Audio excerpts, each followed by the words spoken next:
Earlier this year, my wife and I took a trip across the U.S., and one of our stops was the Bonneville Salt Flats in Utah off of Highway 80. The Salt Flats are a dried-out lake bed with a flat surface. Not necessarily smooth, but flat in a way that lends itself to top speed records. On this trip, we took the Subaru Crosstrek, so no speed records were attempted.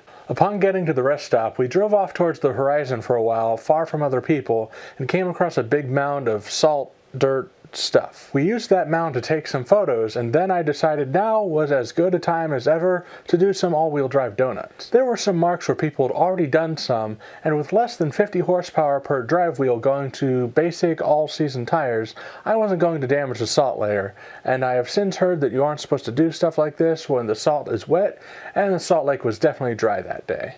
I incorrectly assumed that the salt would be slippery enough to make donuts a breeze. I turned off traction control and proceeded to whip the car around the salt a bit. It was actually pretty fun, but looking at the footage after the fact, it didn't look like much was happening. As things always go, things went poorly when I decided to have one last go at it. After a bit of sliding, the dashboard started showing messages and turning lights on. Uh-oh. I immediately stopped the car. I looked down at the list of things that the car was saying was no longer available. I thought for sure I ripped some wiring harness with all the different electronic safety features I was seeing showing up as unavailable.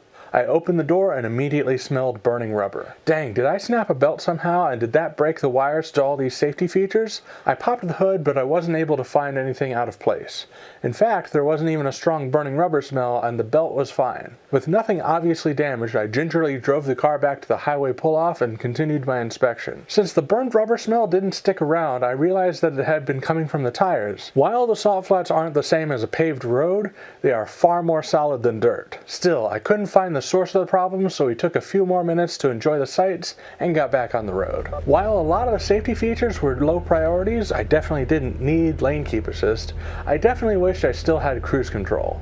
The hotel we were staying at was a few hours away and right off the highway. Right as I was coming to a stop at the end of the off-ramp, slowing down from about 60 to a stop at a red light, all the warning lights disappeared. I then put together that pretty much all the things that had gone out were related to the brakes.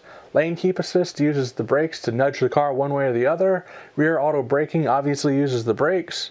Basically, by spending so much time in low traction conditions, the car wasn't confident about what the brakes could do and wanted some new braking examples to go off of so it could calibrate for its usage. For dozens of miles, I was one slowdown away from getting cruise control back, and I had no idea. If there's a lesson to be learned here, it's that not everything is meant to do donuts, and sometimes they can really upset the car. If you ever get the chance to go see the Bonneville Salt Flats for yourself, definitely go do it and have fun, but make sure you aren't doing anything to damage the salt layer.